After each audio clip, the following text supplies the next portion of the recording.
Good morning po mga kabibalabs. At gising lang po namin. Ayan si Eric. Kunwari tulog pa. So, first sleep po natin dito sa ating dream house. Yay! So, nakalipat na po talaga kami. At ngayon ay maaga ako nagising mga kabibalabs kasi aalis kami. Papunta kami sa doon kay Kuya Ed at kanila nanay. So, dahil na-miss namin sila, kaya pupunta kami. Sila na lang yung pupuntahan namin. Yan. So, i-roll ko lang itong mga damit at para magkasya dito sa aking bag. Kasi dalawang gamit ang aking dadalhin kay Eric at ang akin. So, share ko lang sa inyo mga kabibilabs. At ako ay kagabi ay hindi nakatulog. Hindi maaga natulog, nakatulog or natulog. Nakatulog ba ang tamang ano? Nakatulog kasi hindi ko alam kung bakit hindi ako nakatulog. Siguro nanibago dito sa aming paglipat sa bagong bahay. Siguro ganun talaga kapag una pa lang kasi excited siguro. At saka maaga din po ako nagising mga kabibilabs. Sa sobrang excited nga na lipat na dito sa bahay. Maaga nakagising. So nagising ako mga 2:00. At yun hanggang ngayong umaga ay hindi na ako nakatulog. So, sumakit lang yung aking kabilang ulo dahil siguro sa antok. At mamaya ay mag-travel pa kami. At maaga kaming mag-travel. So, ang oras dito sa amin ay 4:30 pa lang. At maaga ako nagising nga. Kasi sobrang excited siguro. At ayan si Eric. So, antok pa yan siguro. So, dito lang kami sa Lapag kasi wala pa kaming katre at sa sunod na siguro magpapagawa kami, pag-iipunan pa. So, dikosyon lang kami dito. At sabi nga ni Eric, parang boarding house lang daw kami. Magka-boardmate. So, excited ka na ba? Pero siya mga kabibilabs, kagabi, paggising ko ay kasi napagod siguro dahil sa kakahakot ng mga gamit kahapon, nakatulog agad. Pero bakit ako pagod din pero hindi agad nakatulog? Iyon, nanibago talaga siguro, no? Ganon din ba kayo mga kabibalabs? Minsan, kasi minsan nangyayari talaga yun eh. Nalagay ko lang yung mga damit sa loob ng bag. At niroll ko lang kasya. At nagutom ako. Gusto ko makain. May biko pa diba dyan? With kapi-kapihan natin. Excited na yun si nanay kasi magkita-kita ulit kami. Matagal kaming hindi nagkita kasi nung nakaraang buwan pa siya pumunta dito sa amin. Makita na ang kanyang umagad. Makikita niya ang kanyang umagad.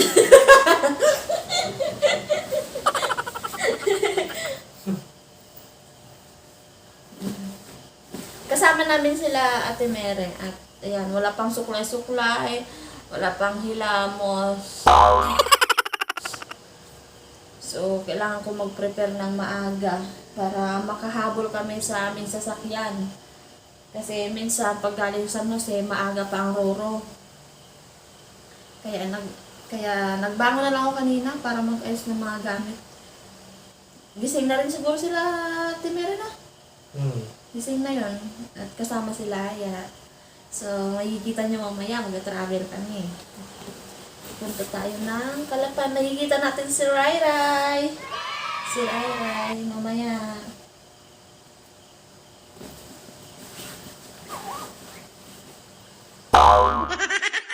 At ngayon mga kabibilabs, tapos Tapos na ako mag-ayos ng mga gamit namin mga kabibalabs at ngayon ako ay magpapadikit ng apoy at sasalang ako ng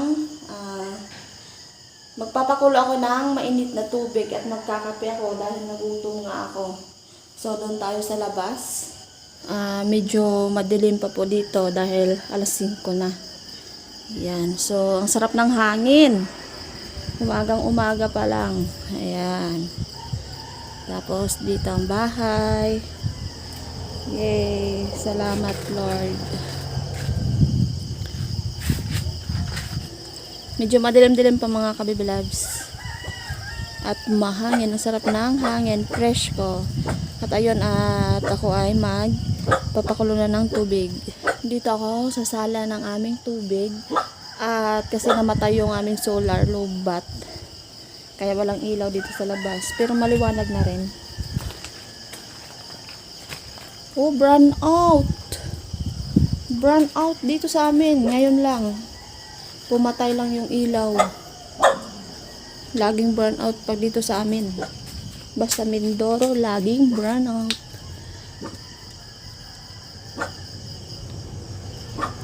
Hiniram muna namin yung kalan ni Ate Mary.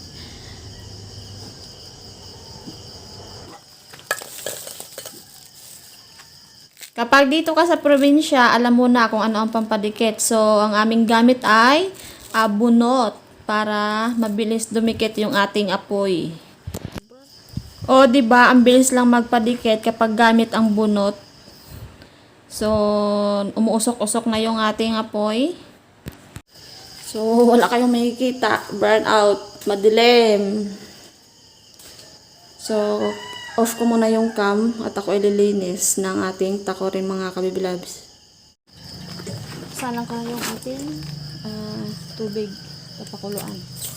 So, umapoy na yung ating apoy. Maaga na dito sa amin mga kabibilabs. Kita nyo na, maliwanag na. At naririnig nyo ang mga ingay ng manok. Maliwanag na mga kabibilabs. At ngayon ay naghingi ako ng malunggay kay Ate Mary kasi ito yung aming uulamin. Para mag-travel ay may laman yung ating tiyan. So, anuhin ko lang to. Papakuluan. Para matibay ang ating katawan. Malunggay, masustansya. Malunggay soap. Ito yung ating gagawin. Ilalagay ko na yung ating kawali sa ating apoy mga kabibalabs.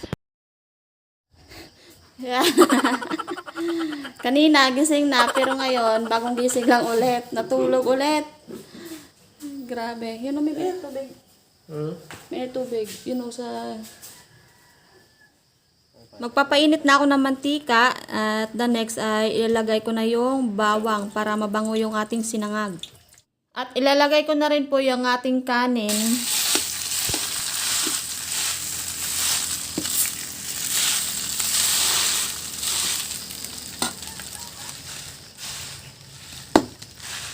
After sangag at magpapakulo na ako ng mainit tubig para sa ating malunggay with luya. Ayan. So, kumukulo na ating tubig and then ilalagay ko yung ating malunggay mga kabibalabs. And then, so maglalagay ako dyan ng asin para naman malasa yung ating sinabawang malunggay. Kaya tayo mga kabibalabs at nakaligo na rin kami ni Eric. Fresh na. So, ready to go na. Yes, meron tayong biko yung kahapon. Okay. At ito yung ulam namin kagabi. Sayang naman at may malunggay at may kae. Ayos na yan. O at may malunggay. Malayong ating papuntahan. May ilang bayan pa.